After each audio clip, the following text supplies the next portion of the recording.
All right, let us say, continue with the transmission and your questions if you wish.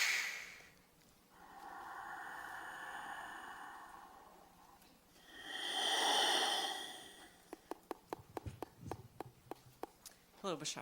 And to you, good day. Thank you very much for this interaction. I feel like I'm here because of allowing a number of synchronistic events to flow. Right. And I really wasn't planning on asking any questions. And I actually wrote my name on that piece of paper because I thought it was maybe a door prize or something. You wanted to win a door? No. Yeah. So here I am, and the question that came to mind was that most of my life I've been sort of suppressing my passions and interests in order to be who I thought everyone else wanted me to be. And so I'm having trouble now figuring out what my passions are, what my dreams are. Well, it's very simple. Very, very simple. As we said, you don't necessarily have to immediately come up with an overarching career, a lifelong project. You start simple. You start small. Every moment, you look around. You have options. Simple things, everyday things. All you have to do is feel which one at any given moment has even just the tiniest bit more attractiveness, the tiniest bit more excitement in it, and just do that first.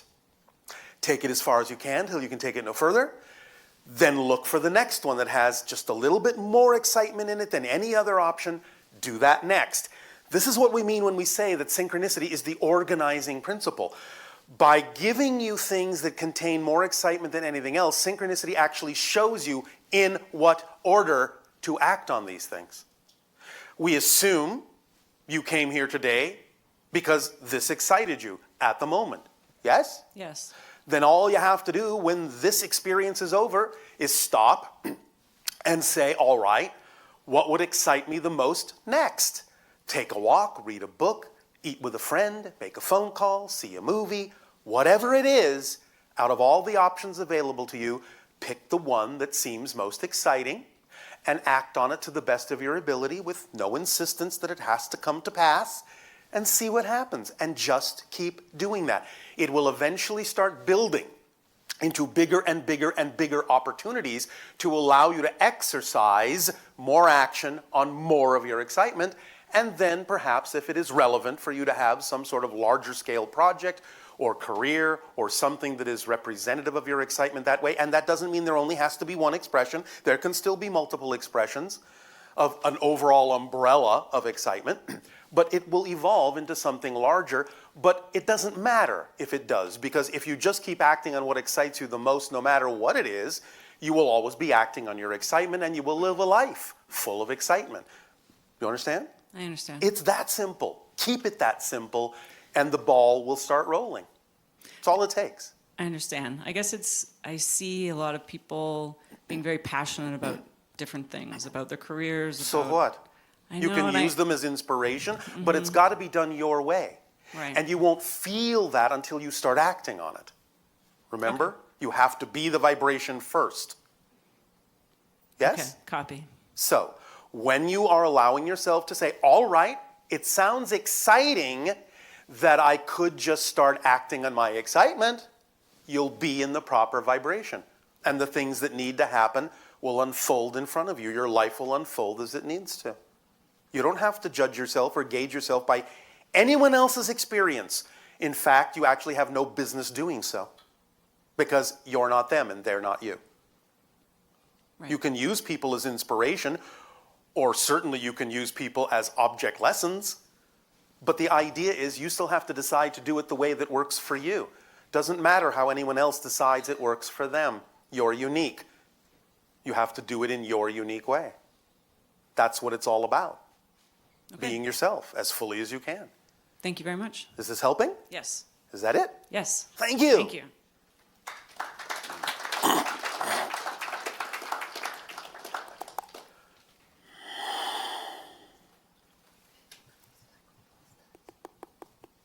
Hi, Bashar. And a you good day.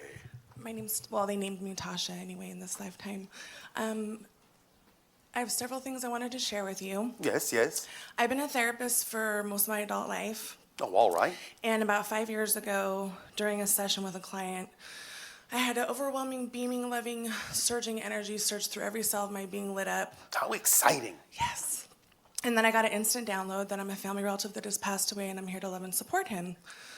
And so I asked my client and he said, yeah, my dad. So we figured out it was his dad. Yes. And after that happened, I was searching for answers. To what? To what that was. I thought you knew what it was. Well, I knew that it was his father that had passed away, but that Yes. beaming love that's like beyond this world through every cell of my being could not Yes. have been him. No, it was more of you. Yeah, it was like my higher consciousness or my Yes. super. Yeah. Because it needed to be experienced by you so that you could tap into the higher level and deliver the information that you needed to. It was. Remember, you have to go to the level Yeah. before you can get the information that is reflective of that level. So you allowed yourself to open up, go to that level, that's what it feels like, and then you were capable of doing what you needed to do to access the information you required to be of service. So the next thing I did was I asked Bashar to take me onto a ship. Me? Yes. For 2 nights, I asked through my consciousness to take me on his Yes. his craft. And the You second mean night, mine? Yes, Why are you you're- speaking about me in the third person? Sorry. And I went to sleep and I Yes. was in a cockpit. And Yes. I won't go into detail, but it was definitely not your race because No. this was a 7 or 8 foot race. Well, that's how you interpreted it, yes. Yeah. But I still got to go on the craft and Yes. fly through space. All So then right. after Was that fun for you? That was a lot of fun for me. I can't wait All until right. I can do it, even though it felt very physical Oh, and I looked you down at my arms. can wait. Yes. I will wait. Okay, but the most important thing is this was June 16th. I was woken up by like a loud instrument in my ear, Yes. like really loud in my ear. Yes. And when I opened my eyes, I saw this being, and at Yes. first my mind's like, your eyes are playing tricks on you. You're not seeing, that's not really there. Oh, all right. And then she moved slightly, like forward, and of course she picked up my fear a little bit because she just woke me up with a Yes. really loud instrument in my ear. Yes. So she received back into the bathroom, and then this rotating ball of energy started levitating, coming towards my bed. And then she's like, here I am. No, your eyes are not playing tricks on you. And then she went into the ceiling. Who was that? Can't tell you that. Why? Not allowed to, How did I know you were going to say that? because you're psychic. I knew you were going to say that. You're psychic.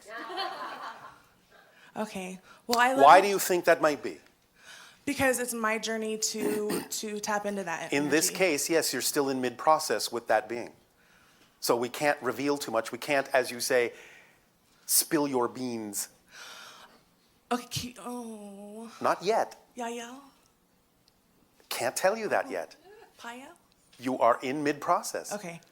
You don't have to keep guessing. Any- We're not going to answer the question. Is there any advice that you'd give me to connect better? Yes. Did a color come to you in that incident, in that experience, or an object? Did something make itself obvious to you as being symbolically representative of that interaction? An object, a color, the sound, of course, you already have. Did it sound like something in particular, a particular instrument for you? Feminine energy is the only thing that I can come up with. Feminine energy. Yeah. You're saying that the sound that woke you up sounded like feminine energy? I'm sorry. So you know with drummers, the round things that they hit? You mean symbols? Yeah. Well, that's what it sounded Double like. entendre intended? Like someone just slammed 2 of those in my ear, like really, really loud. So then if you recreated that sound for yourself in a more comfortable way, what do you think it might do? It was very uncomfortable. I will repeat my question since you obviously did not hear it. Yes, I heard it. Are you sure? Yes. What did I say? You said if I recreated that sound, what would I experience? You're leaving something out. In In a more comfortable way, a more comfortable way. which means not as loud. So do I just go buy a few of those or what? You can if you wish, if that works for you. But what we're saying is you were given the vibration that will give you more of a connection. If you recreate the sound symbolizes the vibrational frequency that will allow you to feel more in touch with that entity. Now, it doesn't, again, have to be a crashingly loud sound, Yes. but they had to get through to you. Yeah, I'm a really deep sleeper. So there you go. So if you just recreate what feels like the correct sound in a comfortable way, at a comfortable decibel level, that can be the permission slip that they were giving you to say, if you recreate this and let that vibration wash over you, you will be in the correct frequency to be able to interact with us more consciously. So you were given what you need. You were given the permission slip. Thank you. Can I will hopefully maybe you'll give me the answer to this. Maybe, maybe not. I was coming home from a session, it was like midnight, and I was fidgeting with my stereo, and I was reaching an intersection, and I heard accident really loud in my head. Yes. And I look up, and this guy is in my entire lane, and I should have slammed into him and probably not be here right now.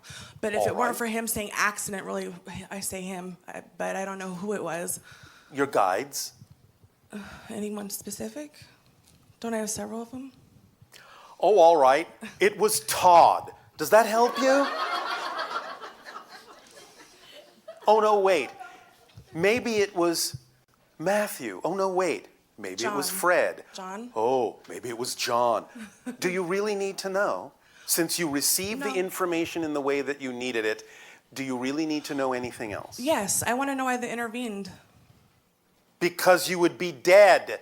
Well, what if maybe I wanted to go though? Obviously, that wasn't your path, or they wouldn't have intervened. Okay, Because it wasn't an intervention. it wasn't No, in other words, you didn't want to go, Right. so that gave them the permission to shout it out. right. If you had really timed it, that was the time to go, they would have been zipper-lipped.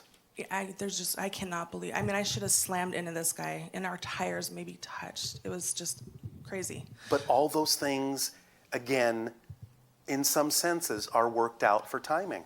It wasn't your time. They knew that, you knew that, and so they were capable of assisting you.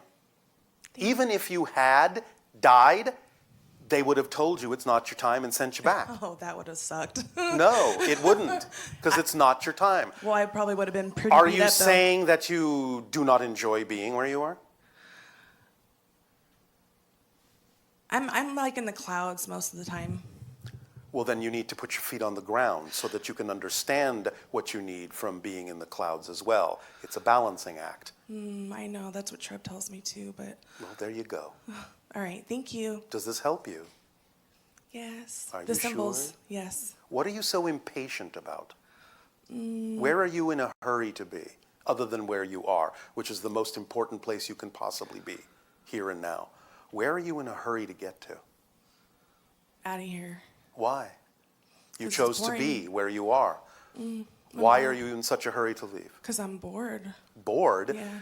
Don't you understand that there is no such thing as a boring situation? Yes. Only bored minds? Yes, So why Bashar. are you boring yourself?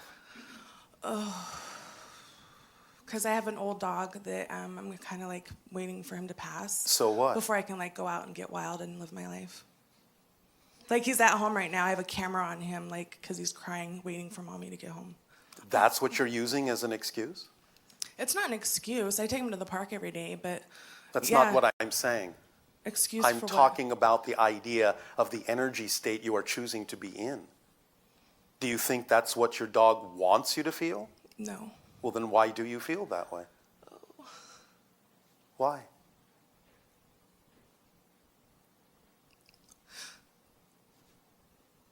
Why? I have a very dysfunctional family. And you are taking on all of those belief systems because they work for you? Or do they not work for you? Do you understand that you are a different person every moment?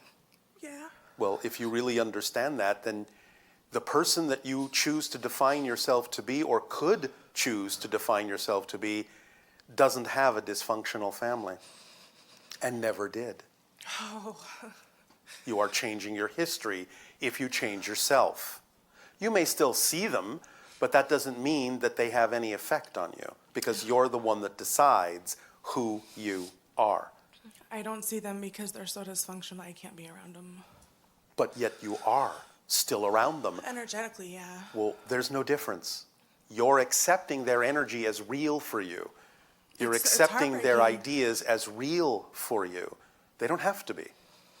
So why would you choose to accept them as real when that's not what you prefer to believe about yourself?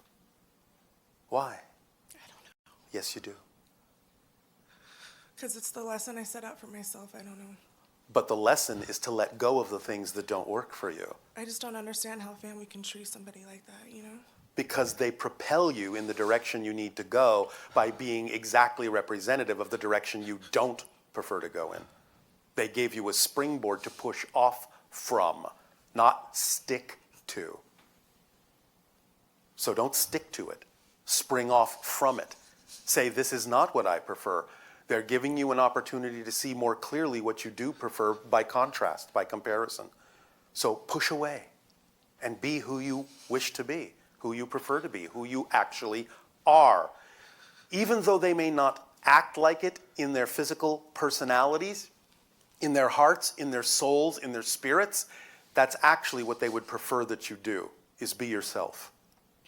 And they will know that either in this life or after it, but it's your job to know it for yourself now. Oh, I do know it. I've been No, shown... you don't if you don't use it, I do know it. but you're not acting like you know it. You're saying, I'm bored, I'm ready to leave. Yeah. That means you don't know it. Remember, if it's not in your behavior, if it's not in your energy, you may have an intellectual comprehension of the concept, but it's not in your bones. You don't know it. So know it. Know it to be true for yourself. Let it be in your behavior. Let it be true for you. And then you'll know it. Thank you. It's up to you. But please remember, you are never alone. You always have help. There is no reason for you to be bored. The universe is an exciting place. I know. That's Let why... yourself be excited because you're part of that exciting universe. Okay. Don't give in to the ideas that have nothing to do with you. The dysfunctions have to do with their own issues. They don't have to do with you. I know. All right. Act like you know it. Ugh.